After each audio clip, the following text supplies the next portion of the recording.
Sir एक सवाल आपसे मुझे लगता है हर बार पूछा जाता है, इस बार भी पूछेंगे, बुलेट ट्रेन का क्या हुआ? अभी आपने अनाउंस कर दिया हम 2-3 बुलेट ट्रेन और चलाएंगे। बुलेट ट्रेन बहुत ही कॉम्प्लेक्स प्रोजेक्ट होता है और इसीलिए इसमें पहले प्रोजेक्ट में जो डिजाइन के जितने भी चैलेंजेस थे, आप जैसे कोई भी गाड़ी अगर चलाते हो तो जैसे ही आप 60-70-100 की स्पीड तक पहुंचते हो, उसके वाइब्रेशंस, उसको बैलेंस करना, उसको मेंटेन करना बहुत ही कॉम्प्लेक्स टेक्नोलॉजी होती है। इसीलिए जब 2017 में बुलेट ट्रेन पे काम चालू हुआ, पहले 2 वर्षों में, 2-2.5 वर्षों में उसकी पूरी डिजाइनिंग हुई, डिजाइन होने के बाद में काम चालू हुआ। आज की तारीख में ऑलरेडी 300 किलोमीटर के जो कंप्लीट कंस्ट्रक्शन वर्क है वो हो चुका है। 8 नदियों के ऊपर ब्रिजेस बन चुके हैं, स्टेशंस बन गए और 2026 में पहली बुलेट ट्रेन का पहला सेक्शन खुलेगा। और आज देश में इतनी कैपेसिटी आ गई है, इतना लर्निंग आ गई है। देखो मोदी जी ने, अगर आप देखो मोदी जी के 10 साल के इस पीरियड में एक जो सबसे बड़ा फंडामेंटल चेंज आया है वो है माइंडसेट का चेंज। पहले देश में सोचते तक नहीं थे कोई बड़ा काम करने का। मोदी जी ने आने के बाद में बड़ा सोचो, उसके लिए तैयारी करो, मेहनत करो, बेस बनाओ और उसको मेटिकुलसली एग्जीक्यूट करो। और देश में अपनी खुद के टैलेंट के ऊपर, अपनी क्षमता के ऊपर विश्वास करना सिखाया मोदी जी ने। बहुत बड़ी बात है ये। जब देश अपने खुद के टैलेंट पे विश्वास करता है, वही जाके देश आत्मनिर्भर बन पाता है। तो आज जो 3 नए कॉरिडोर अनाउंस हुए हैं, वेस्ट में ऑलरेडी पहले कॉरिडोर पे काम चल रहा है, ईस्ट में, नॉर्थ में और साउथ में 3 नए कॉरिडोर बनेंगे। ये देश की नई क्षमता, नए आत्मविश्वास का सूचक है। सर आप जी की बात करूंगा, उनकी शिकायत ये है कि आप लोग बस इलीट ट्रेनें चला रहे हैं, वंदे भारत फैंसी फैंसी डिब्बे कोचेस आपने चला दिए, आम आदमी की ट्रेन के डिब्बे, जनरल के डिब्बे कम कर दिए। उन्होंने कहा सजा हो गई आम आदमी के लिए। एकदम गलत है, एकदम निराधार है। मैं पार्लियामेंट में इसका जवाब दे चुका हूं। एब्सोल्युटली क्लियर है, करीब करीब 2/3 कोचेज नॉन एयर कंडीशन होते हैं और 1/3 कोचेज है जो कि एयर कंडीशन है। और ये रेशियो लंबे टाइम से चला आ रहा है। और अभी अगर आप देखो, अमृत भारत ट्रेन जो लॉन्च हुई है, जो पहली 2 ट्रेन बनी, वर्ल्ड क्लास ट्रेन बनी है। आपकी पहली जो मालदा से और दूसरी बिहार से दिल्ली के लिए है, इतनी शानदार उसकी पेट्रोनेज है, 180% के आसपास उसका टोटल ऑक्यूपेंसी आ रही है। एब्सोल्युटली पूरी की पूरी नॉन एयर कंडीशन ट्रेन है, लेकिन 100% वर्ल्ड क्लास स्टैंडर्ड्स पे बनी। तो ऐसा नहीं है कि इलीट वाली बात है, बिल्कुल भी इलीट वाली नहीं है। रेलवे का अगर आप इनकम पिरामिड में देखो, रेलवे के लिए सबसे प्राइम जिनकी सेवा करनी है वो है लो इनकम वर्ग और मिडिल इनकम वर्ग। जी सर, लेकिन एक जो वादा आप लोगों ने अपने मैनिफेस्टो में किया, आपने किया, आपका डिपार्टमेंट ने, क्योंकि हम वेटिंग की प्रॉब्लम को खत्म कर देंगे, वेट लिस्ट की प्रॉब्लम को खत्म कर देंगे। सर ये अगर हो गया तो क्रांति है एक किस्म की। कैसे होगा लेकिन ये? देखिए, बहुत लंबे टाइम से, चाहे आप लालू जी का जमाना देखो, चाहे ममता जी का पीरियड देखो, उस पीरियड में केवल और केवल एक चीज होती थी कि नई ट्रेन अनाउंस कर दो बस।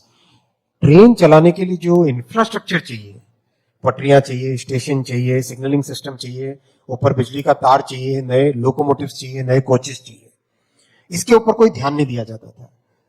मोदी जी ने आके इस पूरे सिस्टम को चेंज किया। उन्होंने कहा कि हमें कैपेसिटी बढ़ानी पड़ेगी, तभी जाके हम ज्यादा से ज्यादा लोगों की सेवा कर सकते हैं। इसीलिए मैंने आपको जो आंकड़े दिए कैपेसिटी बढ़ाने की, ट्रैक बढ़ाने हो, कोचेस मैन्युफैक्चरिंग करनी हो, लोको मैन्युफैक्चर करने हो, पटरी ज्यादा बिछानी हो, ओवरहेड इलेक्ट्रिक बढ़ाना हो, वो सब बढ़ाया। और अभी जिस पेस पे काम चल रहा है, पिछले वर्ष अगर आप देखो, जो 31 मार्च को जो वर्ष खत्म हुआ, बेल्जियम का या ऑस्ट्रिया, मतलब पूरे पूरे देश का जितना रेलवे नेटवर्क होता है, उतना रेलवे ट्रैक नए जोड़े गए भारत में एक अकेले वर्ष में। तो जब इतनी कैपेसिटी बढ़ती है, तब आप ज्यादा लोगों को कैरी कर सकते हो। तो ये अगले 5-7 वर्षों के अंदर अंदर इतनी कैपेसिटी बढ़ जाएगी कि प्रैक्टिकली वेटिंग लिस्ट वाली प्रॉब्लम पूरी सॉल्व हो जाएगी। ये जो आपने बताया, इतनी कनेक्टिविटी, इतना काम हो गया देश में, राहुल गांधी को क्यों नहीं दिखाई देता? वो तो पैदल चक्कर मार चुके पूरे देश का। अब उनकी बात मैं क्या करूं, उनको उनके जो एडवाइजर समझा देते हैं, उसी पे चल देते हैं। अभी हाल ही में वो क्वेश्चन कर रहे थे कि रेलवे में क्या हुआ। जी, मैं बहुत स्पष्ट तौर पे बताना चाहता हूं, आंकड़ों के साथ देखना चाहिए राहुल जी को भी और उनके एडवाइजर्स को भी। अगर हम 2004 से 2014 वाला पीरियड देखें और 2014 से 2024 वाला पीरियड देखें, बहुत स्पष्ट तौर पे दिखाई देता है कि प्रधानमंत्री श्री नरेंद्र मोदी जी ने रेलवे का किस तरह से ट्रांसफॉर्मेशन किया। 2014 में जब रेलवे की जिम्मेदारी आई थी इस देश में मोदी जी की सरकार पर, हालत ऐसी थी कि क्या कहें।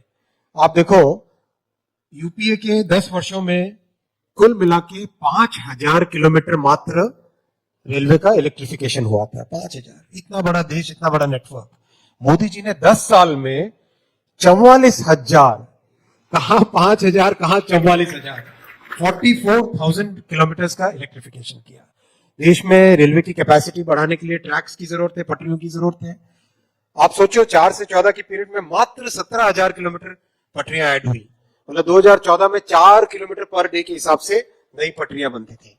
मोदी जी ने ऐड की 31,000 किलोमीटर नए रेलवे ट्रैक, 31,000 किलोमीटर नए रेलवे ट्रैक। जो 4 किलोमीटर पर डे के हिसाब से रेलवे की पटरियां बन रही थी, आज मोदी जी के टाइम में बन रही है 14.5 किलोमीटर, 14.5 किलोमीटर पर डे। एक भी स्टेशन का रीडेवलपमेंट 2004 से 2014 में नहीं हुआ था। आज 1,320 स्टेशनों का रीडेवलपमेंट का काम चल रहा है। तो दुनिया का सबसे बड़ा स्टेशन रीडेवलपमेंट प्रोग्राम है ये दुनिया का। कोचेस बढ़ाए तभी जाके ज्यादा लोग ट्रेवल कर पाएंगे।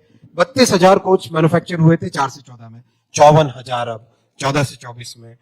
इलेक्ट्रिक लोको 2000 हुए थे, अब 6,500। डेडिकेटेड फ्रेट कॉरिडोर की कितनी इंपॉर्टेंस है हम सब समझते हैं। 2014 से पहले आप सब बैठे हो, गैस करो कितने किलोमीटर फ्रेट कॉरिडोर कंप्लीट हुआ था, गैस कीजिए। 2004 में काम चालू हुआ था, 2004 से 2014 में 0 किलोमीटर, 0। 2014 से अब तक 2,700 किलोमीटर। रेलवे के प्राइवेटाइजेशन का ये बड़ा लोगों के मन में रहता है कि रेलवे प्राइवेटाइजेशन कर देंगे। देखिए, ये मेरे- ऑपोजिशन का एक इल्जाम है। देखिए, मैं रेलवे के जॉब्स के बारे में बहुत क्लियर सबके सामने रखना चाहता हूं। 2004 से 2014 वाला यूपीए का जो कांग्रेस का पीरियड था, उसमें करीब करीब 4,34,000 के आसपास टोटल रेलवे में एम्प्लॉयमेंट हुआ था। 2014 से 2024 मोदी जी के पीरियड में 5 लाख जॉब्स दिए गए और एब्सोल्युटली ट्रांसपेरेंट वे में दिए गए। इनफैक्ट पार्लियामेंट में, लोकसभा में कांग्रेस के एक एमपी साहब ने, केरल के एमपी साहब थे वो, उन्होंने स्पष्ट लोकसभा में कहा था कि वी आर रियली अमेज्ड कि बीजेपी में मोदी जी की सरकार ने इतना ट्रांसपेरेंट तरीके से रेलवे में एम्प्लॉयमेंट दिया। दूसरी बात प्राइवेटाइजेशन की, एब्सोल्युटली क्लियर भाषा में मेरे से पहले श्री पीयूष गोयल जी ने और मैंने पार्लियामेंट के फ्लोर पे कहा है कि रेलवे के प्राइवेटाइजेशन का कोई प्रश्न ही नहीं उठता है।